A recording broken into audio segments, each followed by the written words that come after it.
I was standing in my kitchen on Tuesday morning when I heard the first sound of heavy machinery rolling down Maple Grove Drive, and I had no idea my entire life was about to turn into an absolute nightmare that would involve raw sewage, property destruction, and a legal battle that would consume the next several months of my existence.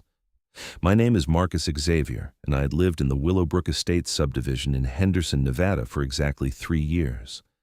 The neighborhood was decent enough, full of cookie-cutter houses built in 2019 with beige stucco exteriors and desert landscaping that required minimal water.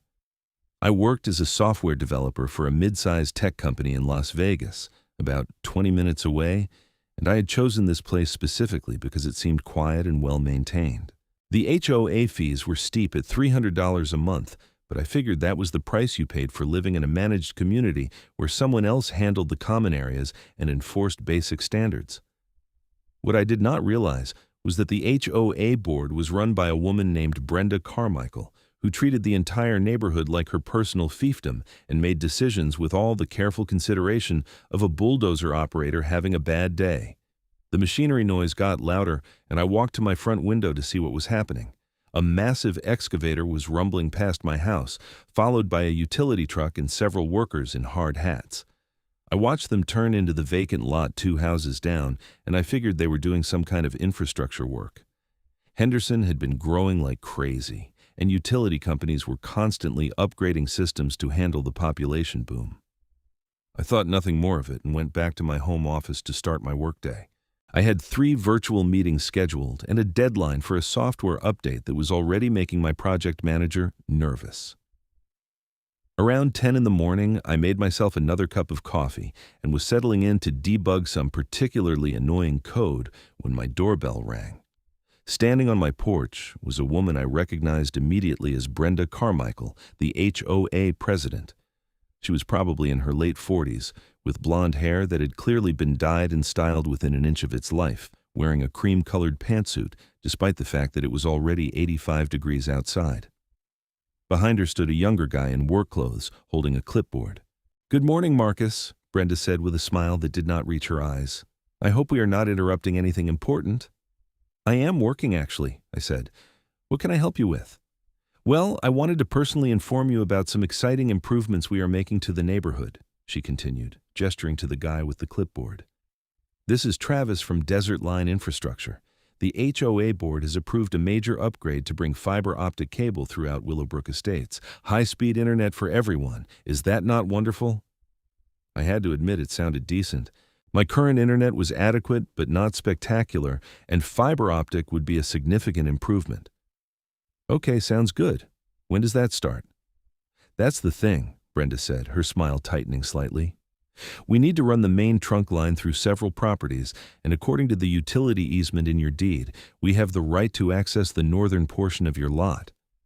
Something about the way she said that made warning bells go off in my head. "What exactly does that mean? You need to dig in my yard?" Travis stepped forward. "Sir, we will need to excavate a trench approximately 4 feet deep along the back portion of your property. It should not take more than a day or 2, and we will restore the landscaping when we are done." "How far back?" I asked, feeling my stomach tighten. "Because my septic system is back there." "Oh, I am sure it will be fine," Brenda said dismissively. "Travis and his team are professionals. They know what they are doing." "Do you have the exact location of my septic tank and drain field?" I pressed, "because that stuff is expensive to fix if something goes wrong." "We have the subdivision plat maps," Travis said. "The utility easement is clearly marked, and we will be careful." I did not like this at all, but Brenda was already pulling out paperwork. "As stated in the CC and RS you signed when you purchased your home, the HOA has the right to access utility easements for community improvements. This has all been properly approved by the board. Here is your notification letter." She handed me a single sheet of paper that looked like it had been drafted about 5 minutes ago. The language was vague and bureaucratic, basically saying they were going to do work on my property and I could not stop them. "When is this happening?" I asked. "We start on your lot tomorrow morning," Travis said. "Should be done by Thursday afternoon." "Tomorrow? That's not much notice." "The notice period is 24 hours according to the CC and RS," Brenda said, her voice taking on a harder edge. We are well within our rights, Marcus. I suggest you move any patio furniture or decorations from the back area. We would hate for anything to get damaged. Then she turned and walked away, Travis following behind her. I stood there holding the useless piece of paper, feeling like I had just been steamrolled. I went back inside and immediately pulled out the thick folder of documents from when I had bought the house. Buried in the middle of the CC and RS was indeed a clause about utility easements and HOA access. The language was so dense and filled with legal jargon that I had basically skimmed over it 3 years ago when signing the purchase agreement. I spent the rest of the day trying to find the exact location of my septic system. The home inspection report from when I bought the place had a rough diagram, but nothing precise. I went outside and poked around the back corner of my lot where the ground was slightly raised in a rectangular pattern. That had to be the drain field. The tank itself was probably 15 feet from my back patio, buried under about 2 feet of dirt and decorative rocks.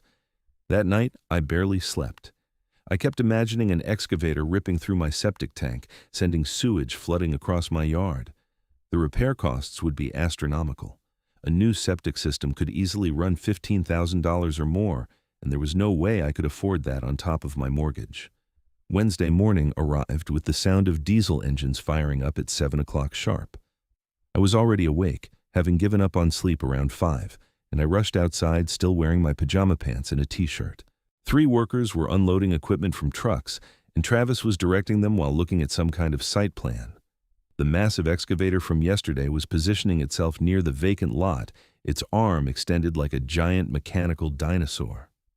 "Hey," I called out, jogging over in my bare feet. "I need to talk to you before you start." Travis looked up from his clipboard. "Morning, Mr. Xavier. We are about to get started. I need you to stay clear of the work area for safety reasons." "My septic tank is right there," I said, pointing to the obvious raised area. "See that rectangular patch? That is the drain field. The tank is probably around there."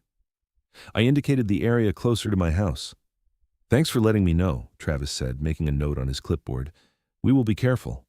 Can I see the actual plan? Where exactly are you digging?" He hesitated, then showed me the site map. The proposed trench line ran diagonally across the back section of my property, cutting directly through where I was pretty sure my septic system was located.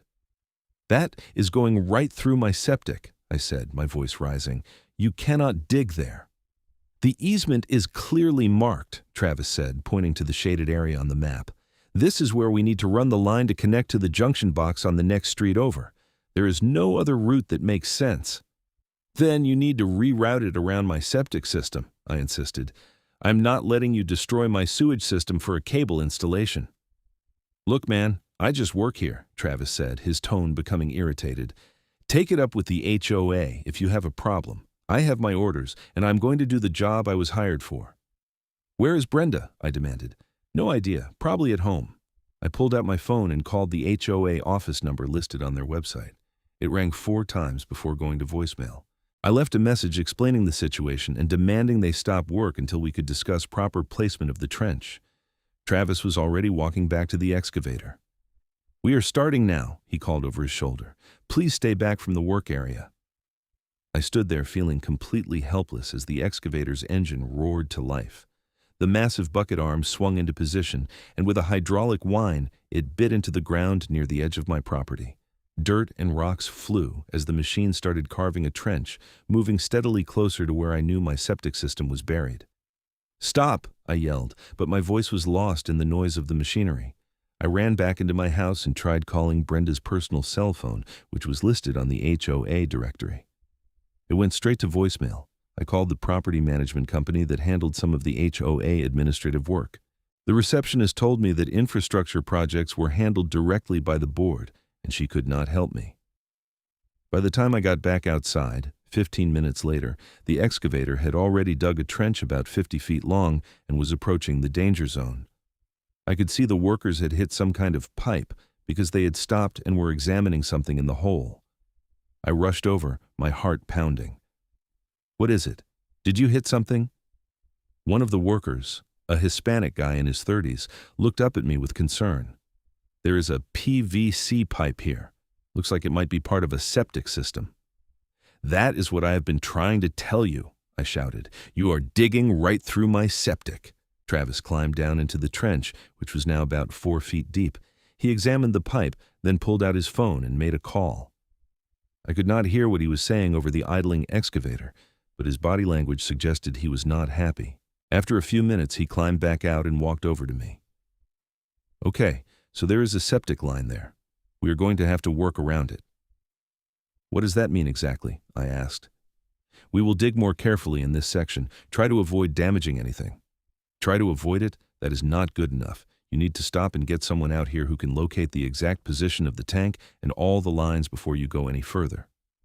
I do not have time for that, Travis said flatly.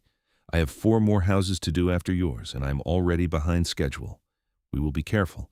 If we hit something, we will deal with it. If you hit my septic tank, you are looking at $15,000 in damages, I said, my voice shaking with anger and fear. Who is going to pay for that? Take it up with the HOA, he said again. I am just the contractor. He walked away before I could respond, and the excavator started up again. I watched in horror as it continued digging, now moving more slowly but still tearing through my yard. The bucket scraped and pulled at the earth, revealing more PVC pipes. The workers were uncovering what looked like the distribution box for my drain field. Then it happened. The excavator bucket swung around and bit into the ground near my patio, and I heard a sickening crack followed by a horrible gurgling sound. One of the workers started yelling and waving his arms. The operator shut down the machine immediately. A foul smell hit me a second later, and I knew exactly what had happened before I even reached the trench. They had punctured my septic tank. Dark brown sewage was bubbling up from the ground, spreading through the trench and starting to pool at the bottom. The workers were backing away, covering their faces. Travis was on his phone again, talking frantically. I felt like I was going to vomit. My entire backyard was about to become contaminated with raw sewage because the HOA had insisted on running a cable line through the worst possible location and had refused to listen to any concerns. You need to fix this right now, I shouted at Travis. He held up a hand, still talking on the phone. When he finally hung up, he walked over with an expression that was somewhere between apologetic and defensive. Okay, so we had a little accident. We are going to call a septic company to come out and assess the damage. A little accident? You just destroyed my septic system. Look, these things happen on construction sites, Travis said. We will get it fixed. When? How? And who is paying for this? That is between you and the HOA, he said. My company's insurance might cover some of it, but I need to talk to my boss first. The sewage was still seeping up from the ground, and the smell was getting worse by the second. I pulled out my phone and started taking pictures and videos of everything. The damaged trench, the broken pipes, the spreading sewage, all of it. What are you doing? Travis asked. Documenting this disaster, I said, because I guarantee the HOA is going to try to blame this on something other than their terrible planning. Hey man, I'm just trying to do my job, Travis protested. Your job was to not destroy my property, I shot back. How is that working out? One of the other workers came over and spoke to Travis in Spanish. I caught enough to understand they were saying the smell was too bad to keep working and they needed to wait for the septic company anyway. Travis nodded and turned to me. We are going to pause work here until we can get this sorted out. A septic repair company should be here this afternoon. This afternoon? What about the sewage leaking everywhere? There's nothing we can do right now, he said with a shrug. Just try to keep people and pets away from the area. Then he and his crew started packing up their equipment. Within 20 minutes they were gone, leaving behind a destroyed backyard, an open trench filled with sewage, and me standing there in shock.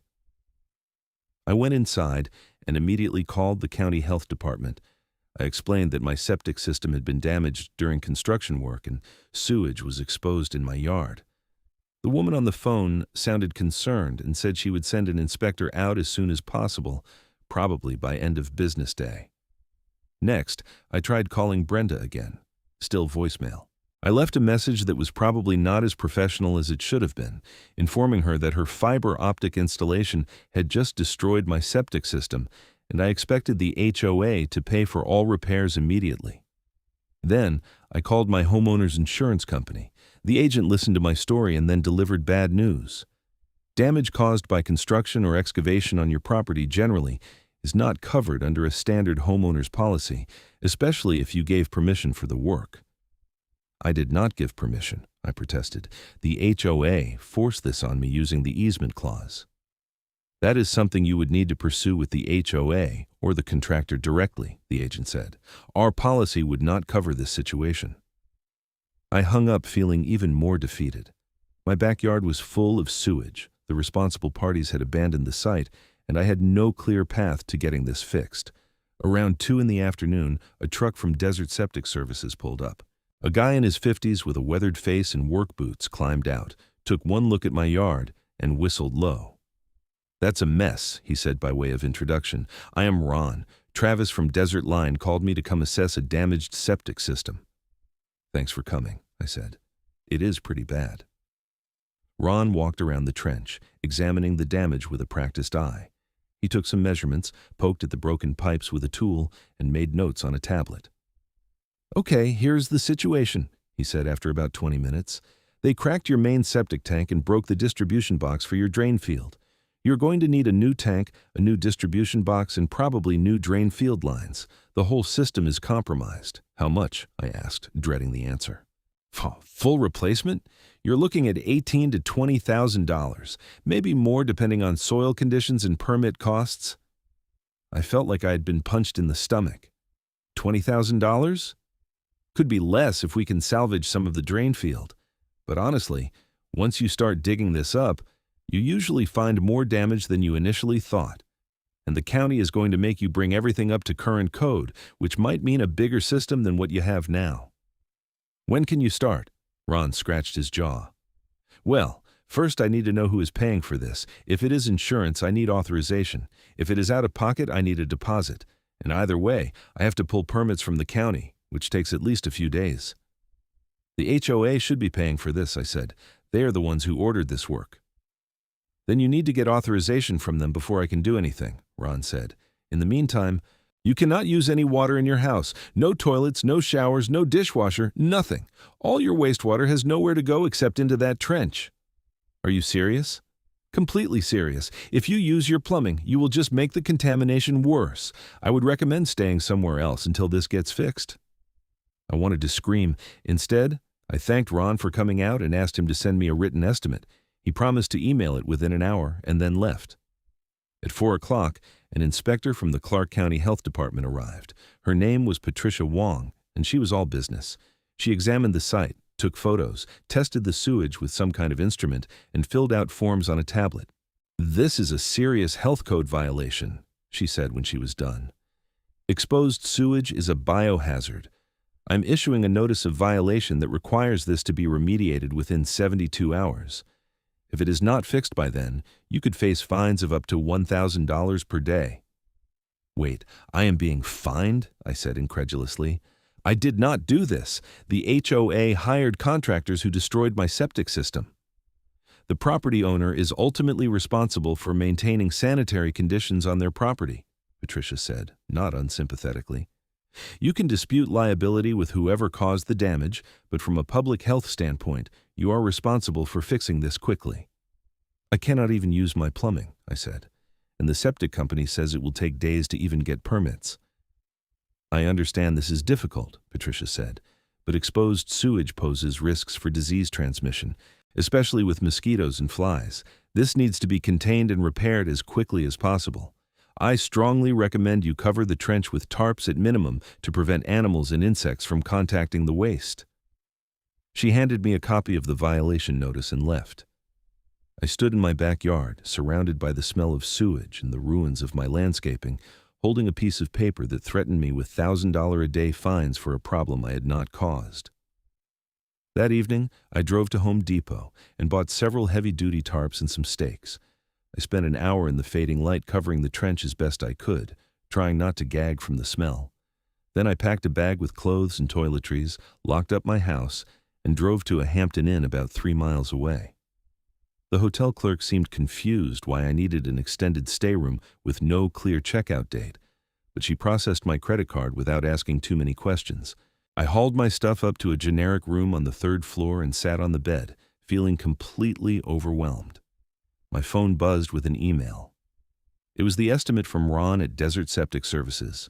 $19,400 for complete septic system replacement.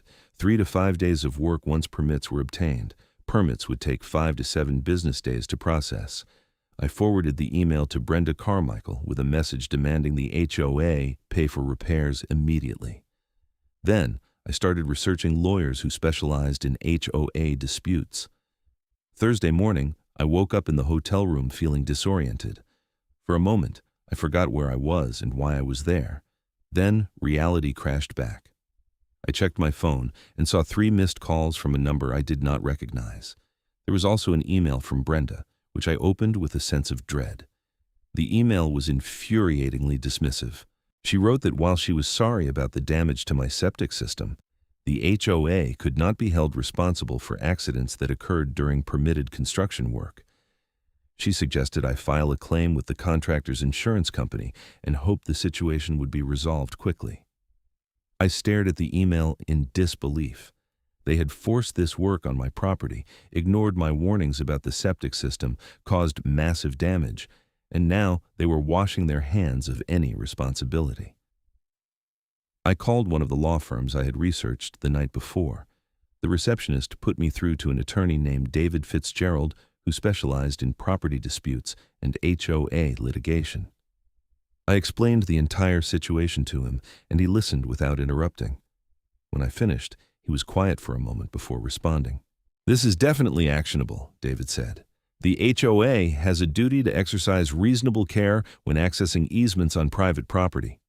Ignoring your explicit warnings about the septic system location and proceeding anyway could be considered negligence. You would have a strong case for damages." "How long does something like this take?" I asked.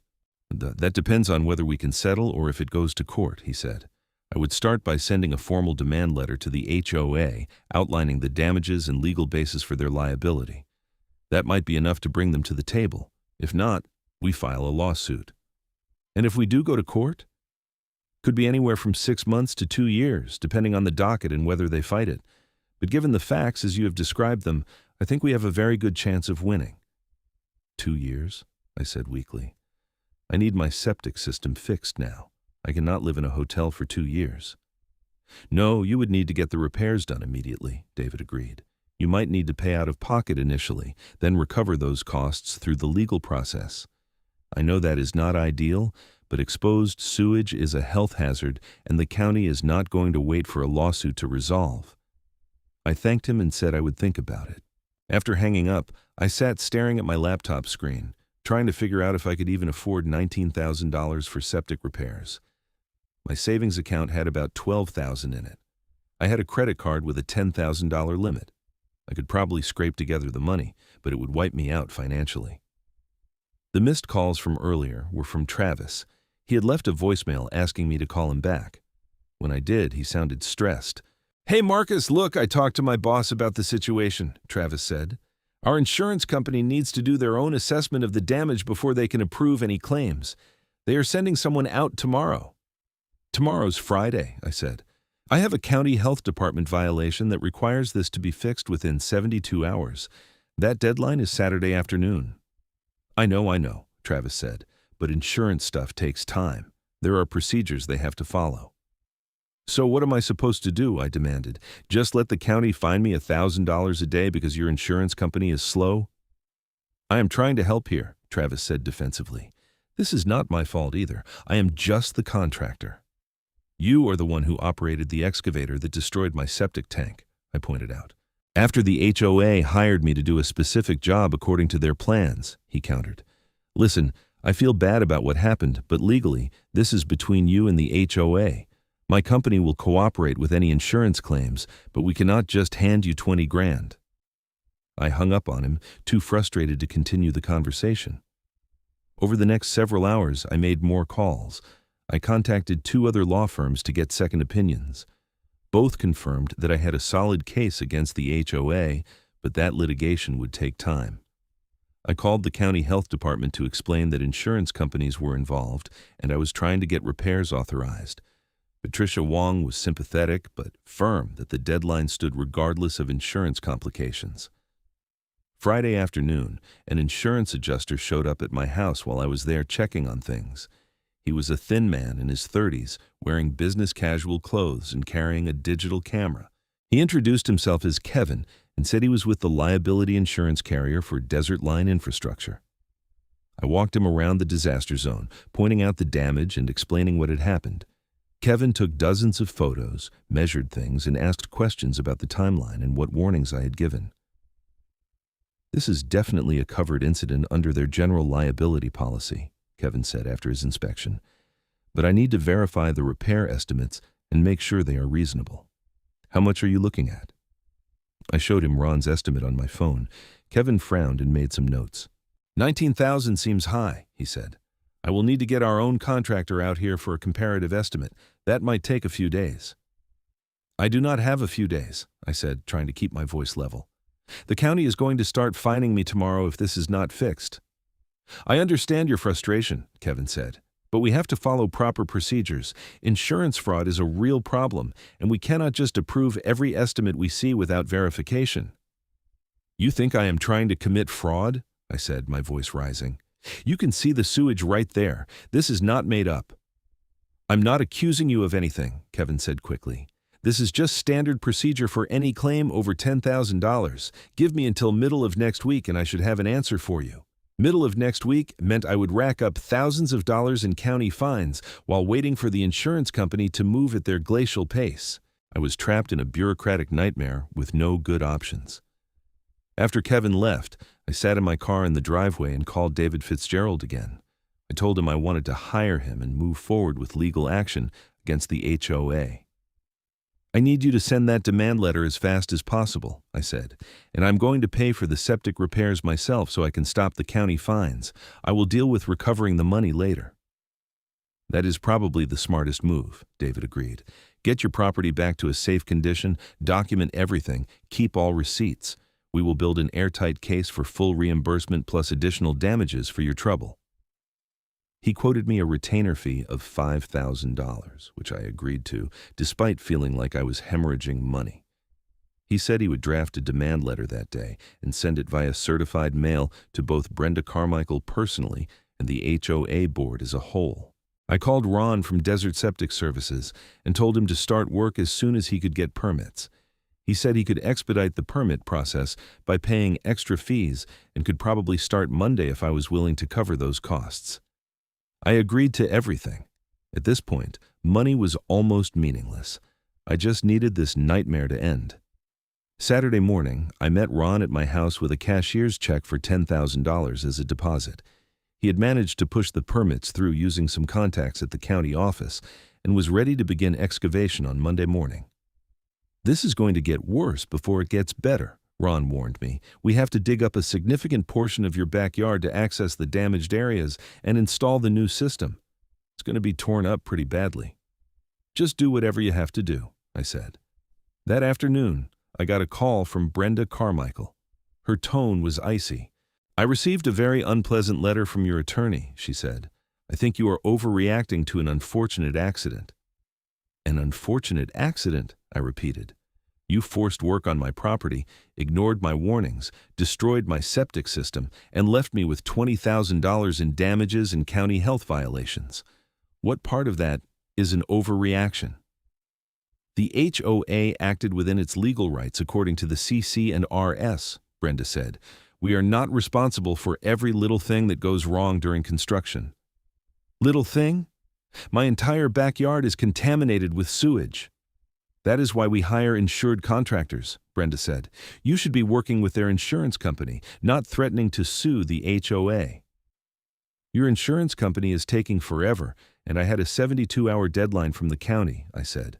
"I am paying for repairs out of my own pocket, and I expect to be reimbursed by the HOA for every penny, plus damages."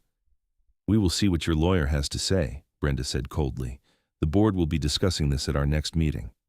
"When is that?" 2 weeks from now. These things take time, Marcus. We have proper procedures to follow." "I do not have time to wait for your procedures," I said. "Your fiber optic cable installation has cost me thousands of dollars, made my house uninhabitable, and created a health hazard. This is getting fixed now, with or without your cooperation." Do what you feel you need to do, Brenda said. But do not expect the HOA to roll over just because you hired a lawyer. We have legal counsel too, and they are very good. She hung up on me.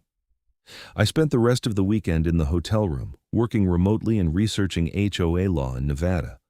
The more I read, the angrier I became. There were dozens of stories online about HOA boards abusing their power, making arbitrary decisions, and bankrupting homeowners with fines and legal fees.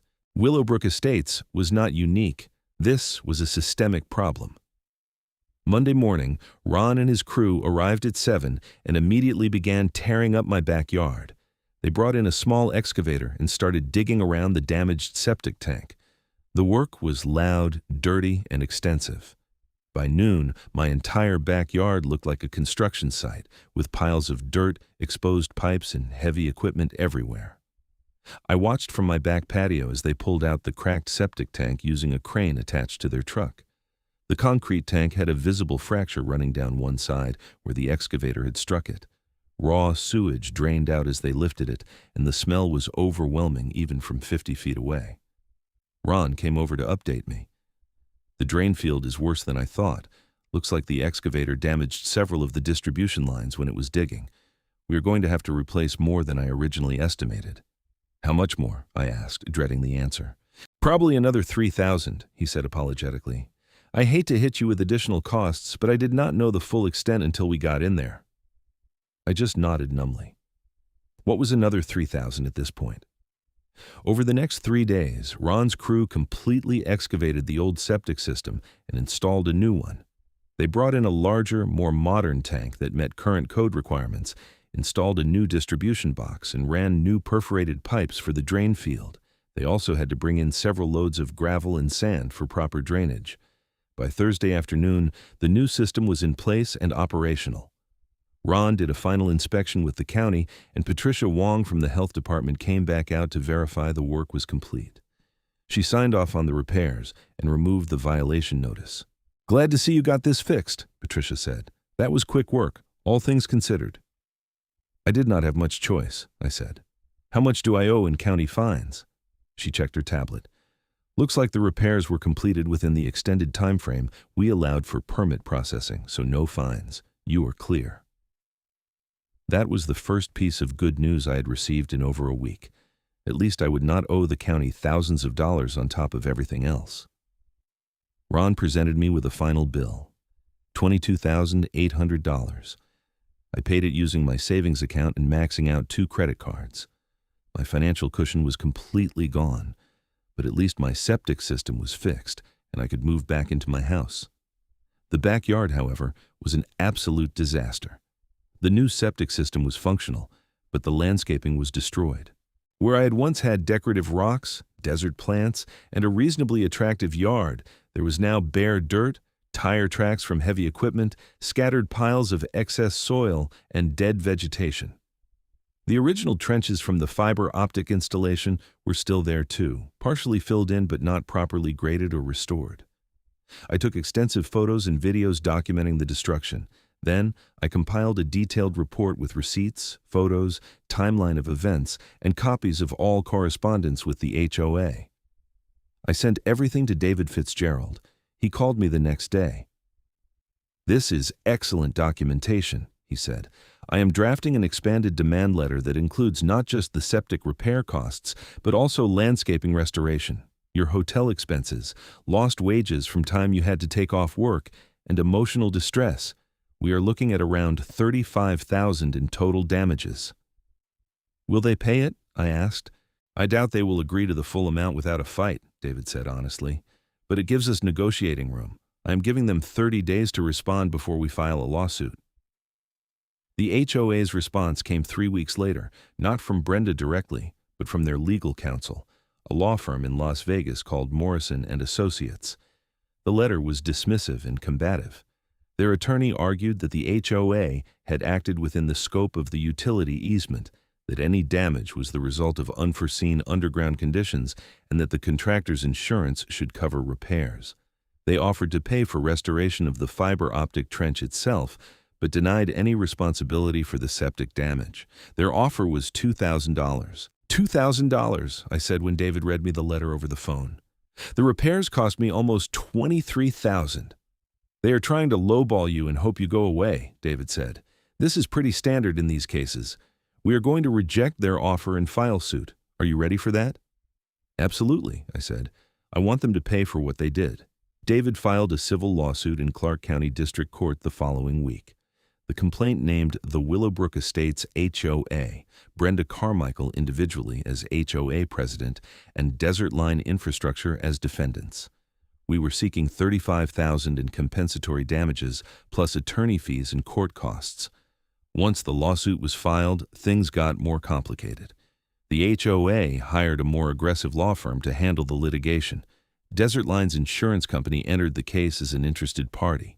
There were motions, discovery requests, depositions, and mountains of paperwork. The legal process dragged on for months. I had to provide years of financial records, sit for a 6-hour deposition where the HOA's lawyers asked me ridiculous questions trying to find any inconsistency in my story, and endure multiple mediation sessions where both sides argued over who was responsible for what. Through all of this, I was still living in Willowbrook Estates, still paying my HOA fees every month, and still dealing with Brenda Carmichael's petty vindictiveness. She started sending me violation notices for minor issues, citing me for having a trash can visible from the street, for not mowing a portion of my lawn fast enough, for having a small oil stain on my driveway. It was clearly retaliation, and David added those incidents to our case as evidence of harassment. The breaking point came 8 months after the initial septic disaster. I received a notice in the mail that the HOA board was voting to place a lien on my property for unpaid fines related to the various violations Brenda had been issuing. The total amount was over $3,000. I immediately forwarded the notice to David. He filed an emergency motion with the court to prevent the lien, arguing it was retaliatory and part of a pattern of harassment related to the underlying lawsuit. The judge agreed and issued a temporary restraining order preventing the HOA from placing any liens on my property while the litigation was ongoing. The judge also made some pointed comments in his order about HOA boards abusing their authority and using fines as weapons against homeowners who dared to challenge them. That seemed to get the HOA's attention. Their lawyers reached out to David about settlement discussions. We met at David's office on a Tuesday morning in March, almost a full year after the septic disaster. Present were David and myself, Brenda, and 2 other HOA board members, their attorney, Mitchell Morrison, and a representative from Desert Line's insurance company. The mediation session was tense. Mitchell Morrison started by making another lowball offer of $5,000, claiming that was the limit of the HOA's liability. David responded by laying out our entire case, the documented warnings I had given about the septic system location, the contractor's negligence in proceeding despite those warnings, the HOA's refusal to take responsibility, the retaliatory violations and attempted lien, all of it. He had photos, emails, receipts, and witness statements all organized into a compelling presentation. "If this goes to trial, you will lose," David said flatly. "And when you lose, you will be paying not just the damages but also all of our attorney fees under Nevada law. That is going to add another $30,000 to $40,000 to your bill. So you can either settle this reasonably today, or you can write a check for $70,000 after we win at trial." The insurance representative spoke up. "Our position is that the septic damage was an accident, and our policy covers that. We are willing to pay the actual repair costs, which were documented at $22,800. "That's a start," David said, "but it does not address the HOA's independent liability for forcing this work on an inappropriate location or the harassment and retaliation that followed." Brenda looked like she wanted to argue, but Mitchell put a hand on her arm and shook his head. They huddled together for a whispered conversation, then left the room for a private discussion that lasted almost an hour. When they returned, Mitchell made a new offer. "The insurance company will pay the full septic repair costs of $22,800. The HOA will pay an additional $8,000 for landscaping restoration, hotel costs, and other incidental damages. Total settlement of $30,800. In exchange, you release all claims against the HOA, the board members, and the contractor." I looked at David. He gave me a small nod. "We want $35,000, David countered. "And we want the HOA to agree to restore my client's yard to its original condition at their expense, separate from the cash settlement. We also want a written agreement that there will be no further retaliation and any outstanding violation notices are withdrawn." More negotiation followed. Eventually, we settled on $33,000, full landscaping restoration by a contractor of my choice with the HOA paying the bill, all violation notices withdrawn, and a clause in the settlement agreement that any future violations issued against me would be subject to immediate judicial review to ensure they were legitimate and not retaliatory. I signed the settlement agreement, feeling a mixture of relief and frustration. I was getting most of what I deserved, but it had taken a year of stress, legal bills, and fighting to reach this point. The HOA was facing no real consequences beyond having to pay money, and Brenda Carmichael was still the board president, free to torment other homeowners. The settlement check arrived 6 weeks later. After paying David his attorney fees and reimbursing myself for the septic repairs, I had about $6,000 left over. Not exactly a windfall, but enough to rebuild my emergency fund.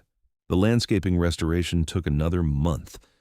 I hired a company that specialized in desert landscaping, and they transformed my destroyed backyard into something even nicer than it had been originally.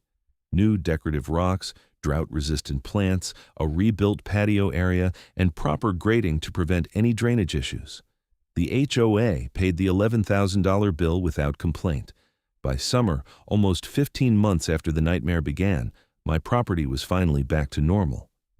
The fiber optic cable had been successfully installed throughout the neighborhood, giving everyone high-speed internet. I used mine to research HOA reform laws and started attending board meetings. What I discovered at those meetings was that I was not the only person who had problems with Brenda's leadership. Several other homeowners had complaints about arbitrary fines, selective enforcement of rules, and lack of financial transparency.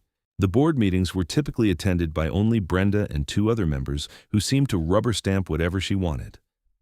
I started organizing. I went door to door talking to neighbors, explaining what had happened to me, and asking if others had similar experiences. The response was overwhelming. Nearly a third of the homeowners in Willowbrook Estates had some kind of grievance against the HOA, ranging from minor irritations to serious financial disputes. Together, we formed a homeowner coalition and began pushing for changes. We demanded detailed financial reports showing where our HOA fees were going. We requested open elections for board positions instead of the current system where board members essentially appointed their own successors. We pushed for revisions to the CC and RS that would limit the board's authority and provide better due process for homeowners facing violations. Brenda fought us every step of the way, but she was eventually outvoted by other board members who could see the writing on the wall. At the annual HOA meeting that November, there was an actual contested election for board positions. Brenda and her 2 allies lost their seats to reform candidates who ran on platforms of transparency and accountability. I did not run for the board myself. I had no desire to spend my time managing HOA business, but I stayed active in the homeowner coalition, making sure the new board followed through on their promises. The new board's first action was hiring a professional property management company to handle day-to-day operations instead of relying on volunteer board members who often had conflicts of interest. They also commissioned an audit of the HOA's finances, which revealed that Brenda had been spending money on questionable expenses, including charging expensive dinners and travel to the HOA while claiming they were for board business.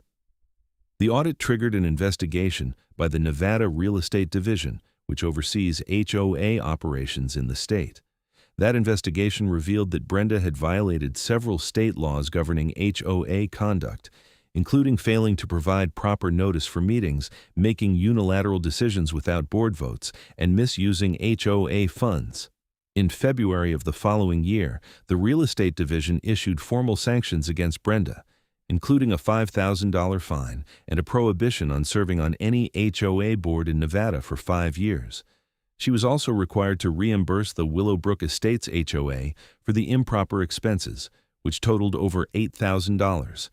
I learned about the sanctions through the Homeowner Coalition email list.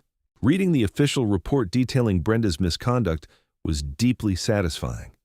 She had made my life miserable for over a year, and she had finally faced real consequences. A few weeks after the sanctions were announced, I was getting my mail one afternoon when I saw a moving truck parked in front of Brenda's house. Over the next several days, her belongings were loaded up and hauled away. I heard through the neighborhood grapevine that she had sold her house and was moving to Arizona. I never spoke to her again. I did not feel the need for any final confrontation or dramatic goodbye. She was gone, and that was enough. Life in Willowbrook Estates improved significantly under the new board. Decisions were made transparently, homeowners were treated with respect, and the neighborhood maintained its standards without the petty tyranny that had characterized Brenda's reign. I eventually refinanced my mortgage and paid off the credit card debt from the septic repairs. My yard healed and looked better than ever. The fiber optic internet worked great, though I could never look at the cable line in my backyard without thinking about everything it had cost me. The experience changed my perspective on homeownership and community governance. I learned that HOAs can be valuable when run properly, but they can also become vehicles for abuse when bad people gain control. I learned that standing up for yourself matters, even when it is expensive and time-consuming. And I learned that documentation is everything when you are facing a legal battle. I still live in that house on Maple Grove Drive. The septic system works perfectly, the landscaping is beautiful, and I never take for granted the importance of being able to use my own plumbing. Sometimes, at neighborhood gatherings, I tell the story of the great septic disaster to newer residents who were not around when it happened. They listen with a mixture of horror and amusement, and several have told me it motivated them to get more involved in HOA governance to prevent similar situations. The fiber optic trench that started everything has long since been properly filled and graded, the grass and plants growing over it leaving no trace of the chaos it caused. But I know exactly where it runs through my yard, cutting diagonally across the back corner, passing just inches from where my new septic tank sits, buried safely underground. Every time I look at that spot, I remember the day Brenda and Travis showed up at my door with 24 hours notice and a bad plan. I remember the sound of the excavator breaking through my septic tank. I remember the smell of raw sewage spreading across my property, and I remember the long fight to make things right. It was the most stressful period of my life, and I would not wish that experience on anyone, but I survived it, and in the process, I helped make my community a better place. That counts for something. The house is quiet tonight. I'm sitting on my back patio, the one that was rebuilt after the disaster, enjoying the cool desert evening.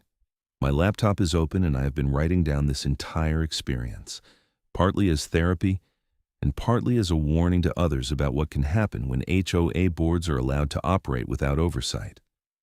Tomorrow I have a virtual meeting with my software development team, and life will continue in its normal patterns.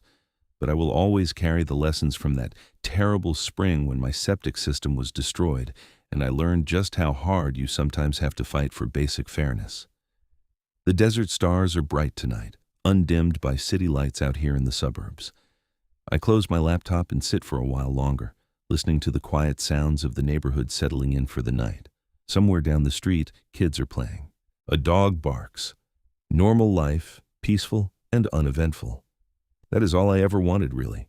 Just a normal life in a normal neighborhood where people treated each other with basic decency and respect. It should not have been so hard to achieve, but sometimes the most ordinary things require extraordinary effort to defend. I finish my drink and head inside, locking the door behind me. Tomorrow is another day, and there's work to be done. But tonight, I'm just grateful to be home, in a house with working plumbing and a yard that has healed from its wounds. The nightmare is over. Justice was served, if imperfectly. And life goes on, one day at a time, in a small house on Maple Grove Drive in Henderson, Nevada, where the septic system works perfectly and the fiber optic internet is very, very fast.